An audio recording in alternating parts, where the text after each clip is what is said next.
Colbyjack.net is proud to present From the Flames by Trisha M. Wilson.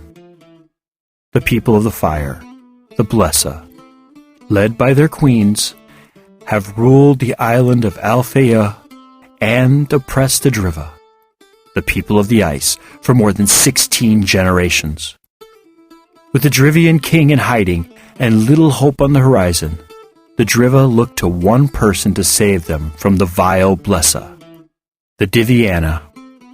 According to legend, the divinely gifted Diviana will one day overthrow the Blesa and restore the Drivian King to his rightful throne. But with the search having lasted for more than 400 years, will the Diviana ever come to light? Willow is the slave of the Raskpil family. Bought at the age of 4, 20 years have passed since her life irrevocably changed. Her existence is no worse than any other slave, but within, Willow wonders if there isn't something more she should be doing with her life other than serving the ungrateful. Ordered to travel with her master's family to Sondertoft, so her master's adult children can take part in an ancient rite of passage, Willow is shocked when she learns that she too must participate. Will she fail, as all before her have? Will she rise to the challenge and become stronger after passing through the flames? Episode 80. Then where could it be? He asked, frustrated. We've looked in the most likely places. Where else would a queen store her jewels? What if it's not with the queen's jewels? She said slowly, the ghost of a thought coming to her. What if someone took the necklace? What? He asked, disbelief in his voice. You've seen how much jewelry she's got. Who'd notice 1 or 2 pieces missing? Hell, who'd miss dozens of pieces missing? Nobody would, unless the piece was the queen's favorite, or had been given to her during her reign. But this piece was given to the monarchy 400 years ago. Who's going to miss it? You're right, he said, awe and horror filling him. And if you're right, it could be anywhere. How are we going to find it? It could be with anyone, anywhere on the island.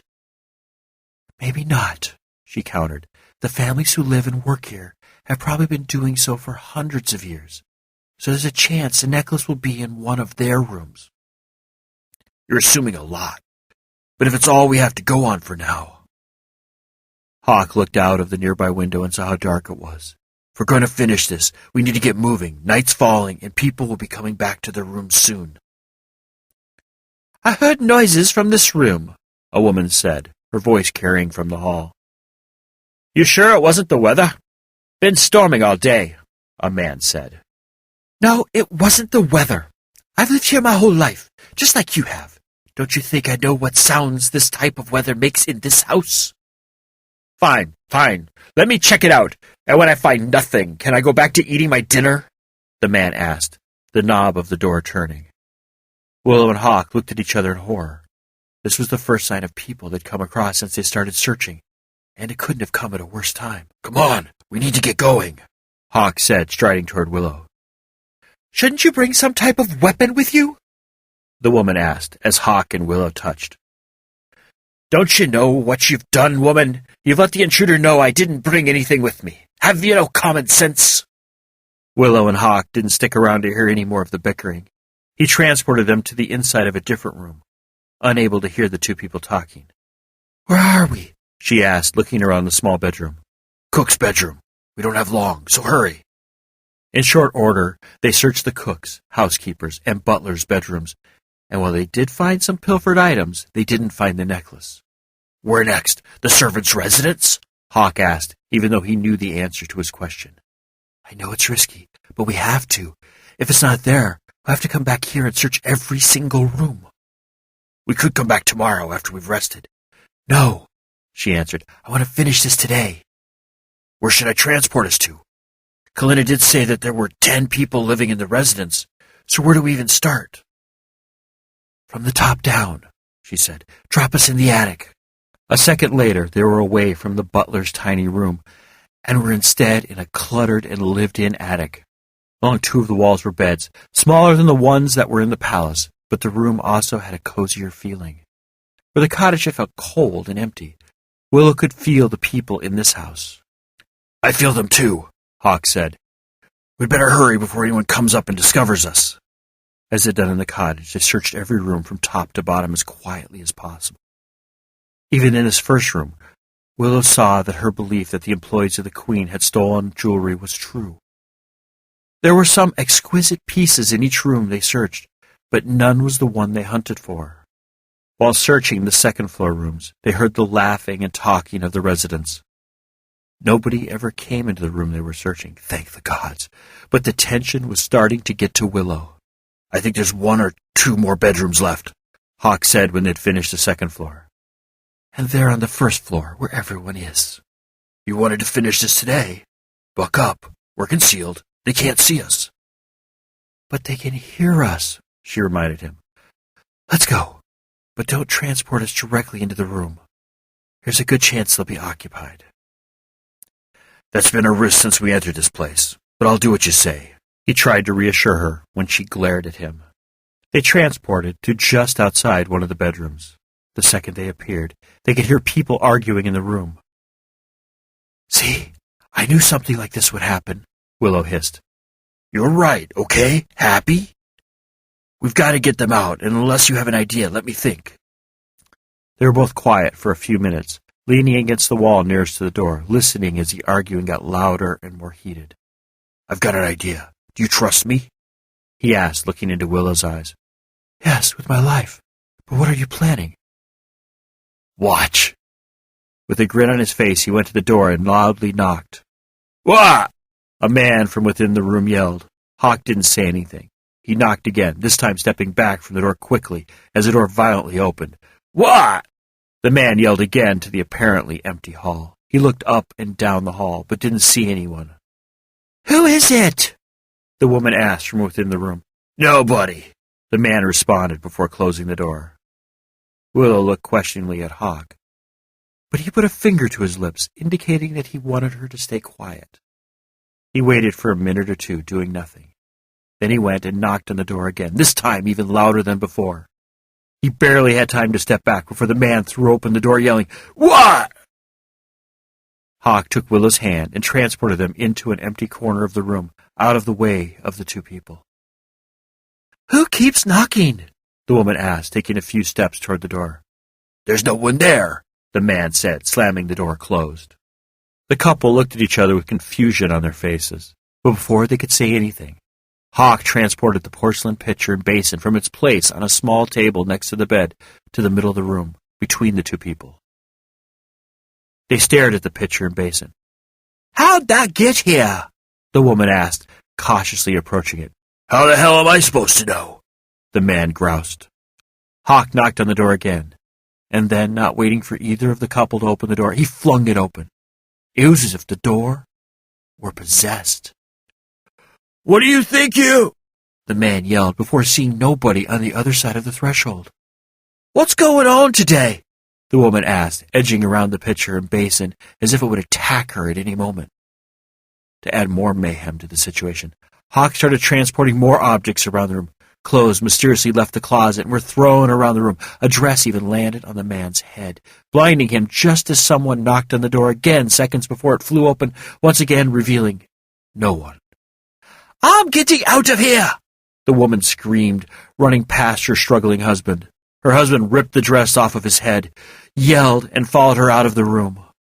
Hawk, keeping up the charade that the room was suddenly haunted, swung the door closed behind them, slamming the door so loudly that the sound rang through the hall.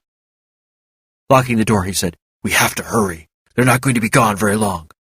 "That was brilliant," Willow said as she started searching the dresser next to the bed. "Thank you. I do what I can." Willow began to respond when a flash of silver caught her eye. Her throat closed as she reached out her hand to touch the necklace. "Willow?" Hawk asked, walking up behind her. "Did you find it?" "Yes," she breathed, feeling the power flow through her fingertips where she touched the necklace.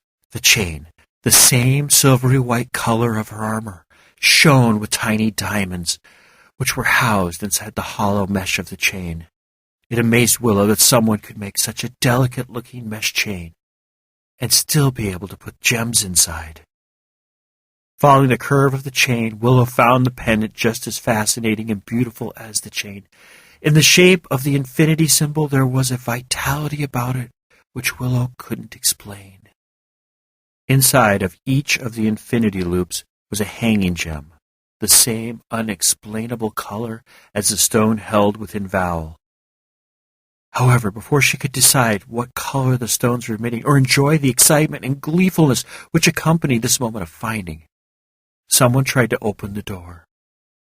At finding it locked, they heard someone yell for the key. "Come on," Hawk said. They didn't stick around to be caught in the act. He grabbed the necklace from Willow's grip, put it in his pocket, closed the drawer, and had them out of that room as the key to the locked door entered the keyhole. They were at the entrance to the cave before Willow realized it.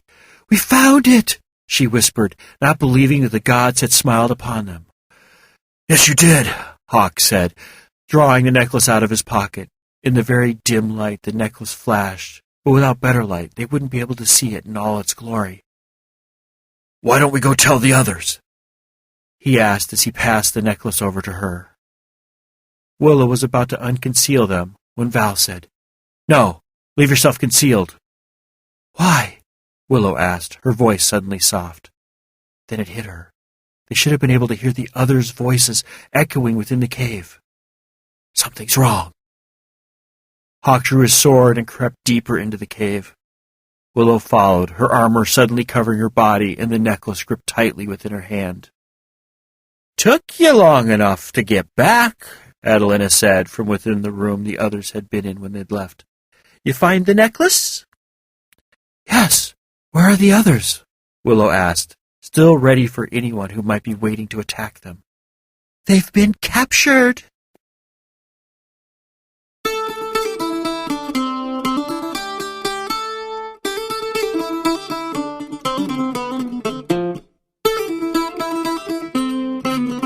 You have been listening to From the Flames by Trisha M. Wilson.